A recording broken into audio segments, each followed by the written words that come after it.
We are here because you are selfish, ungrateful, and tearing this family apart." My mother said those exact cruel words directly into a microphone right in the middle of my parents' living room. On the evening of my 30th birthday, 40 people sat in rigid metal folding chairs staring intensely at me.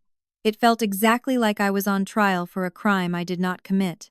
My father stood nervously off to the side, holding a 3-page handwritten list of absolutely everything I had ever done wrong since I was 8 years old. Meanwhile, my older sister Sarah stood proudly in the corner, aiming her smartphone directly at my face. The small red light was blinking because she was live streaming my entire public humiliation to her followers on TikTok. Everyone in that packed room fully expected me to completely break down. They wanted me to cry. They wanted me to scream or beg for forgiveness, or maybe just run out the front door in total shame.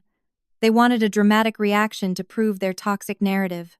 But I did not cry. I did not leave. And I certainly did not give them the satisfaction of an emotional breakdown. I simply sat there in my assigned front row chair, took a deep breath, and patiently waited for them to finish their highly calculated performance. When the room finally went dead quiet, and my mother waited for my desperate apology, I calmly looked at her and said 6 words that changed absolutely everything. I looked her dead in the eye and said, "Funny, I have been recording too." What happened in the next 11 minutes completely ended 6 long-term relationships in that very room. The truth was so incredibly devastating that my sister frantically deleted her entire TikTok account before she even made it out to her car in the driveway. Before I go on and explain the shocking details of how we got to this explosive moment, please take a quick second to like this video and subscribe to the channel, but only do it if you genuinely connect with this story. I also really want to know who I am talking to today, so please drop your location and your current local time in the comments section below. I would absolutely love to know where in the world you are watching from right now. My name is Lily. I am 30 years old and I work as an emergency room veterinarian in a small, quiet town just outside Columbus, Ohio. I spend my long shifts saving animals and dealing with highly stressful medical emergencies. That intense job gave me the exact thick skin I needed for what was coming.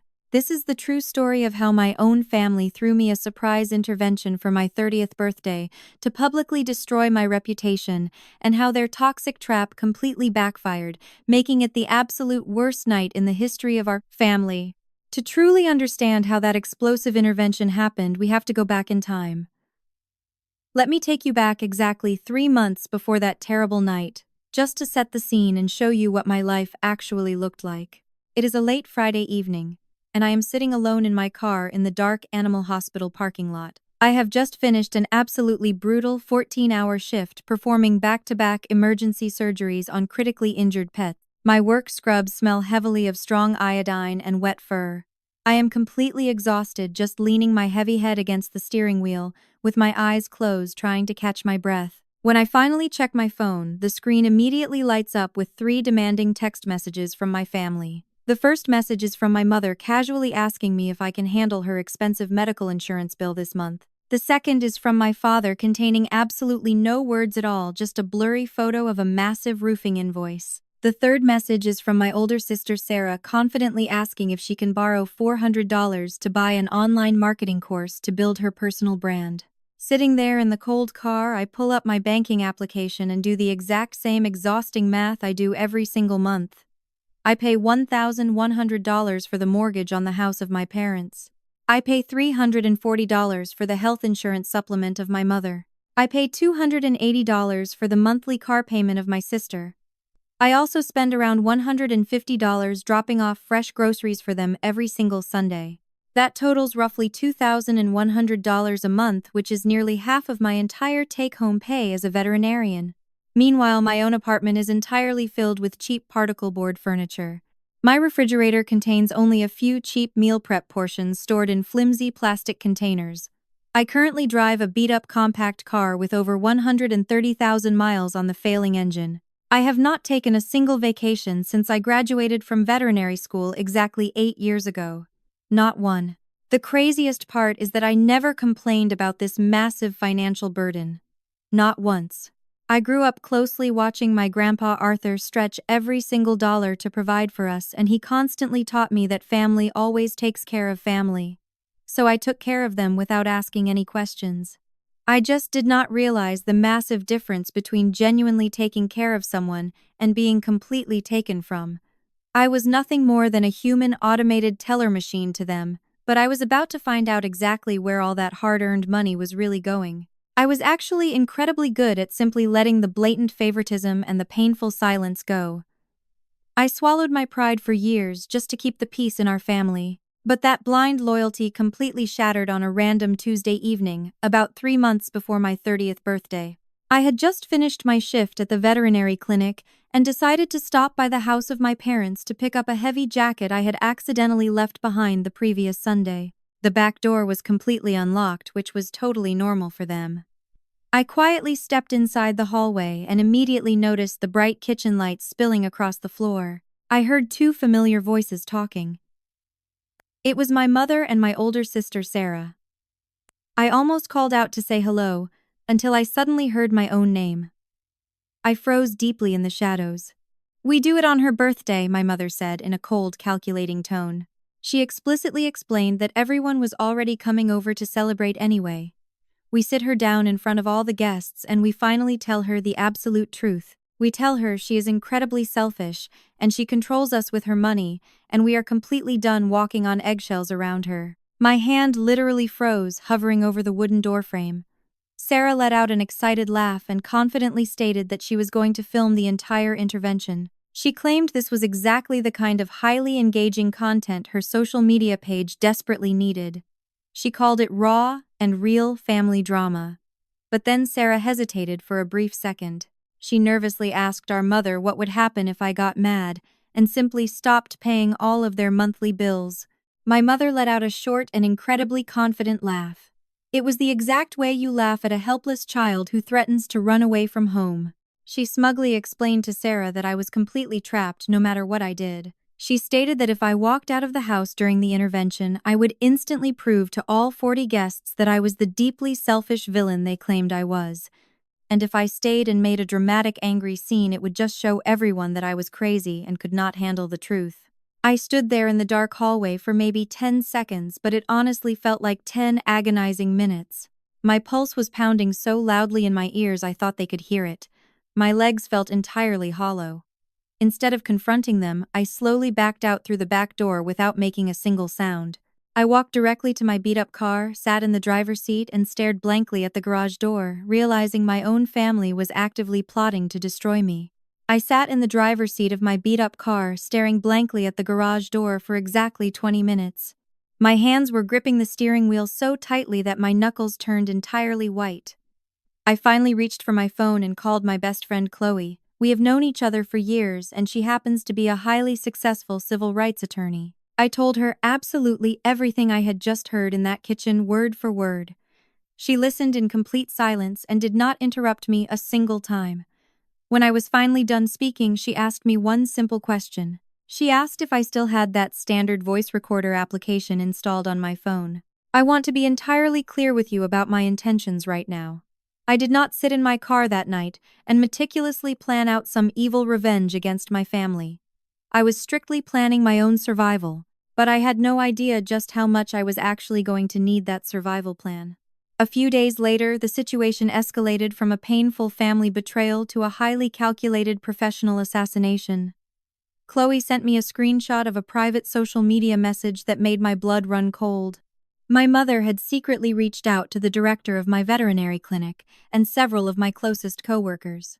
She explicitly invited them to my surprise birthday gathering, claiming she wanted my work friends there to simply show their support. Show their support. That is exactly what my mother called it. In a small town like ours, your professional reputation is the absolute most valuable currency you can have, and my own mother was deliberately setting up a public stage to completely bankrupt mine. If my clinic director watched my family publicly dissect my character, every single professional interaction I had after that night would be permanently ruined. My mother had built a flawless trap with exactly 3 doors. If I went to the intervention and just sat there quietly, taking the abuse, 40 people would walk away believing I was a selfish monster. If I fought back and raised my voice, I would become the crazy and unstable daughter, proving their exact point. If I simply did not show up at all, I would be labeled as the selfish coward who abandoned her family. Every single door was a dangerous trap. I explained this hopeless situation to Chloe over coffee later that week. She looked right at me, and explained a crucial legal fact that changed the entire game. She reminded me that the state of Ohio is a one-party consent state. That specific legal loophole means if I am actively part of a conversation or even just physically present in the room, I can legally record it without asking for permission. My mother had set the stage and chosen the audience, but she gave me the power to choose the final act. I finally found a fourth door. That very next week, I started quietly recording every single Sunday dinner using the simple application on my phone. I started a new routine. I simply opened the voice recorder application on my phone before I walked through the front door of my parents' house every Sunday afternoon, and I did not press stop until I was safely back in my car.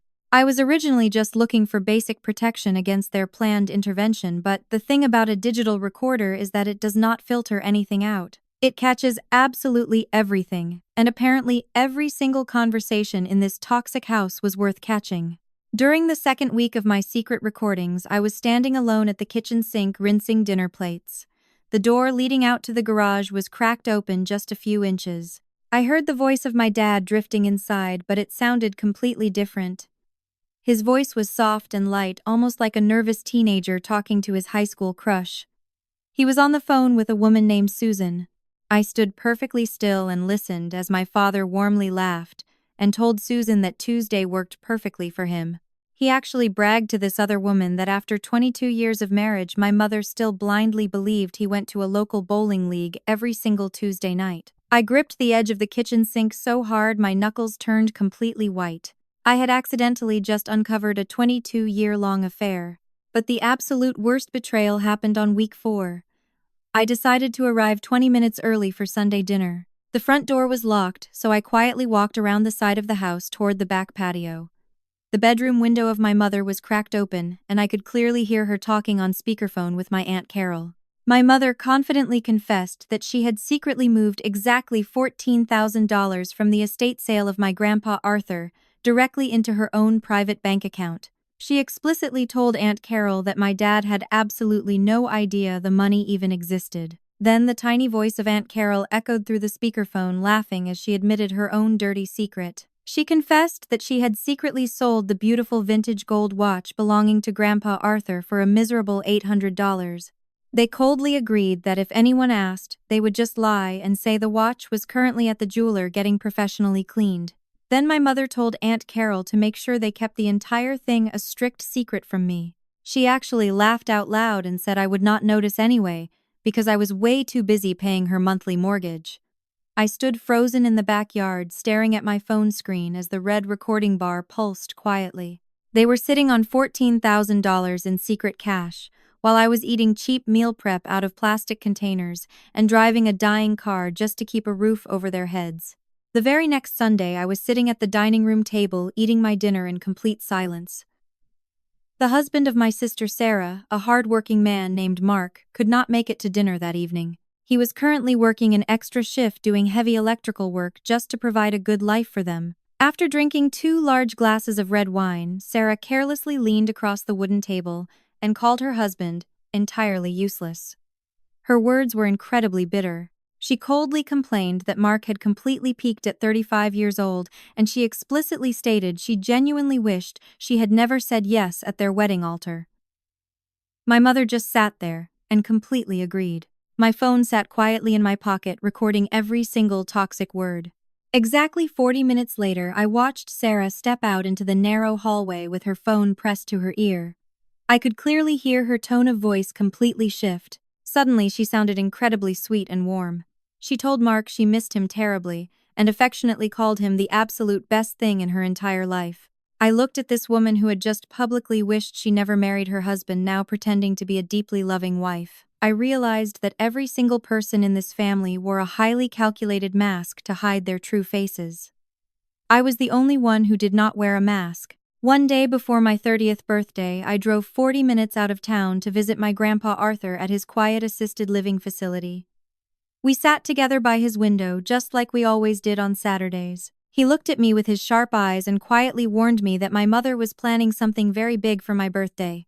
He reached over and gently took my hand. His grip was still incredibly firm. He looked right into my eyes and said, "The women in this family are very loud, but the truly strong ones are always quiet." When I walked back to my car, he sent me a text message full of clumsy typos. It read, "Whatever they do tonight, remember who raised you on Saturdays. I am proud of you always." That same evening, I met with my best friend Chloe. She reached into her bag and handed me a small black Bluetooth speaker. It was no bigger than a soda can, but it was about to become the most destructive weapon in my life.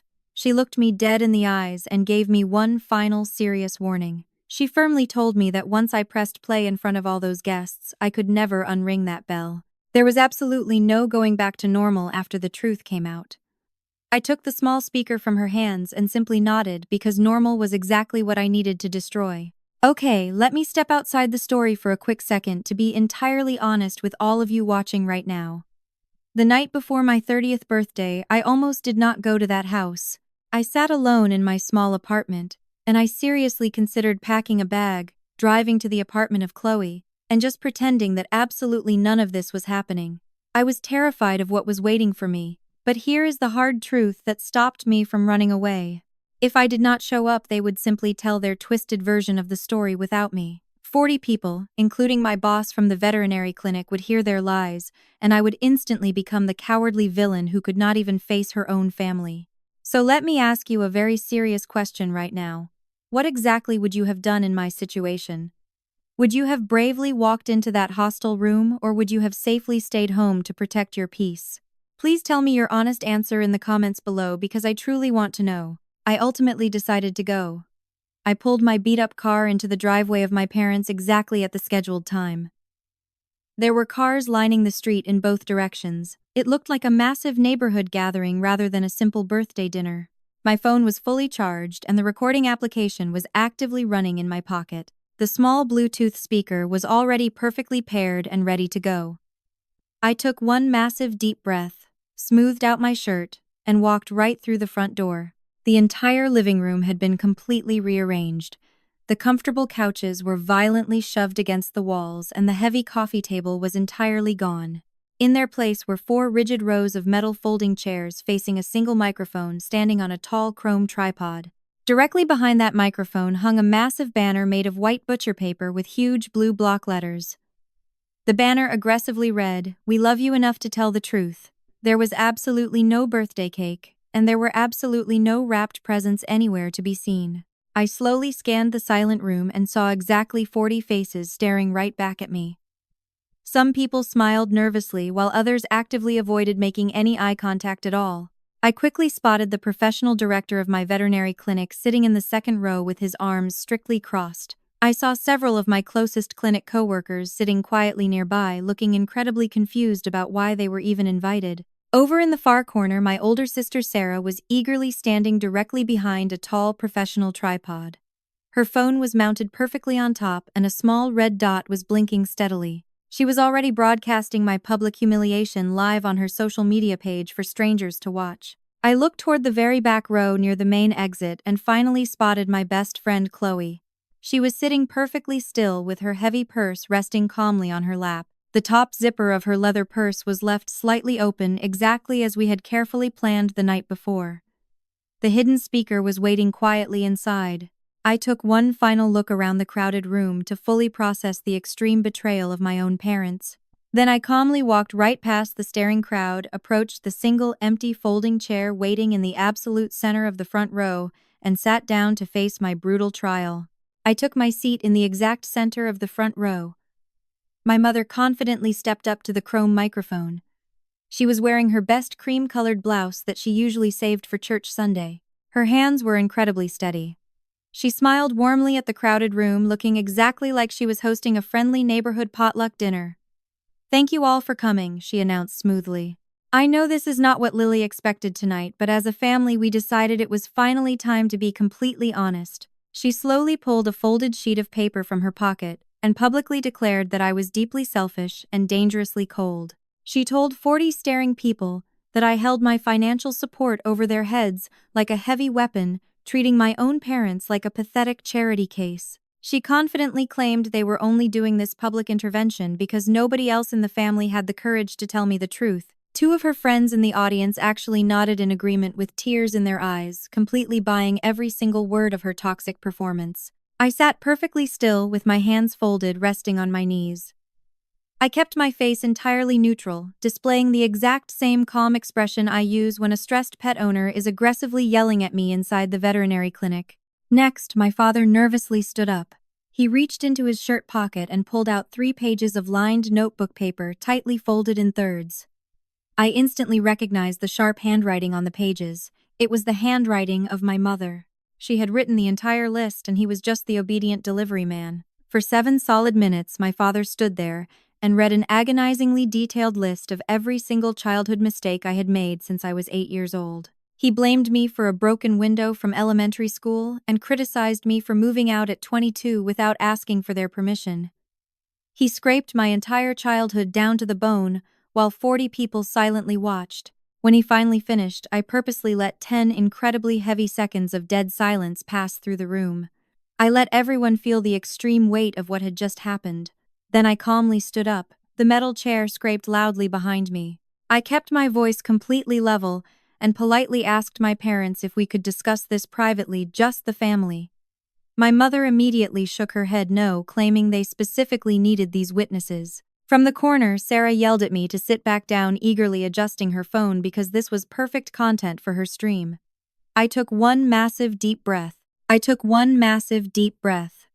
Okay, I said calmly to the entire room. You have all had your turn to speak. I reached into my pocket and pulled out my smartphone. I held it up high in the air so every single person in the folding chairs could clearly see it. I looked directly at my mother and said, "Funny, I have been recording too." The entire living room went absolutely dead silent. The kind of thick, suffocating silence where you can actually hear people breathing. I tapped the screen of my phone and pressed play. The hidden Bluetooth speaker sitting inside the open purse of Chloe immediately came alive.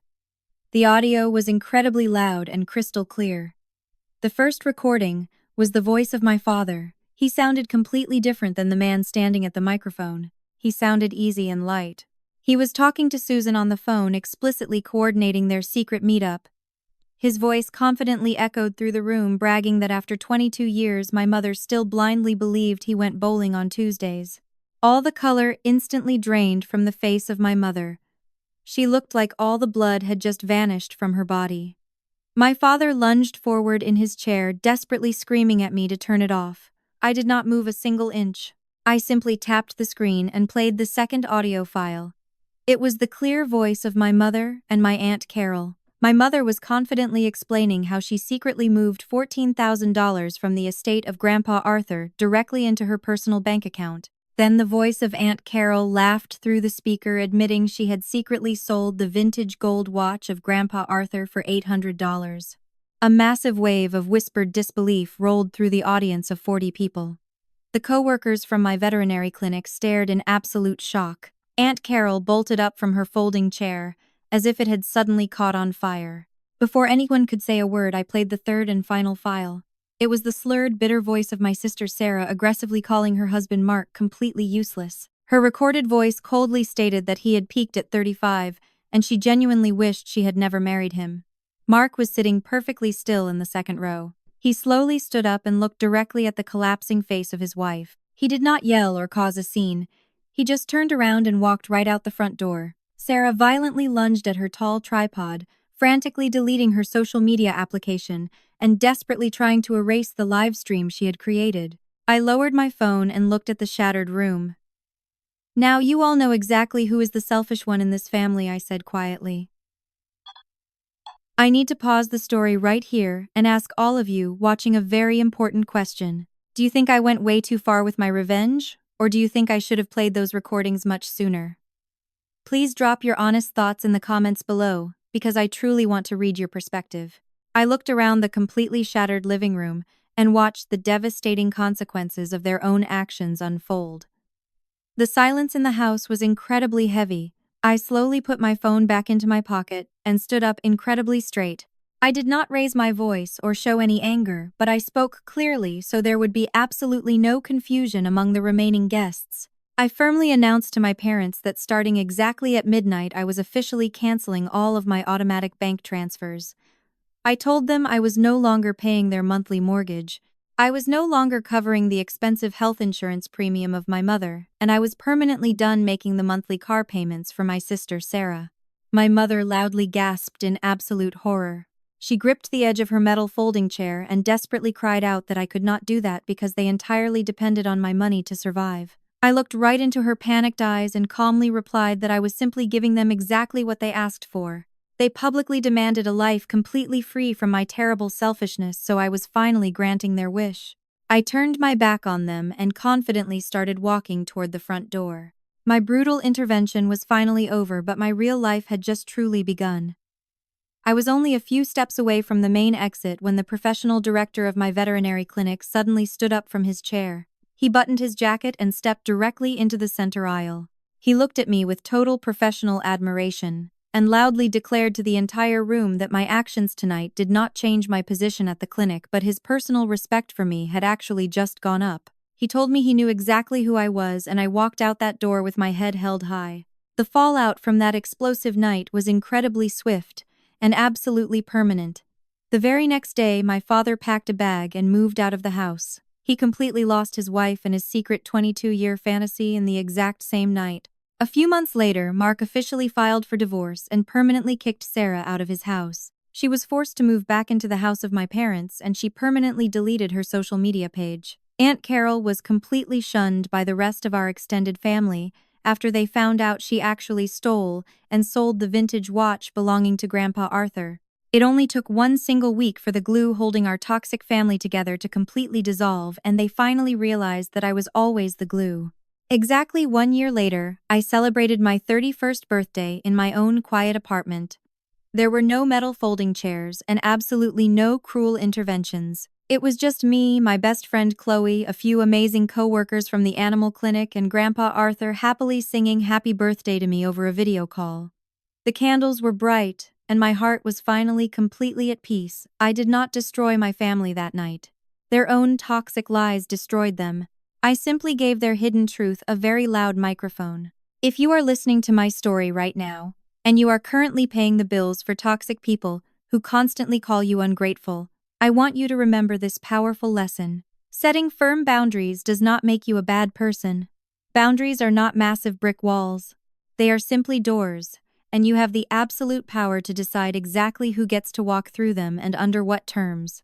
You are never selfish for having a limit and choosing to protect your own peace. Please tell me in the comments below, what is the absolute hardest boundary you have ever had to set in your own life? I will be reading your answers. If this story helped you find your own courage today, please hit that like button, share this video with someone who really needs to hear it, and subscribe to the channel for more true stories. Thank you so much for watching, and I will see you in the next one.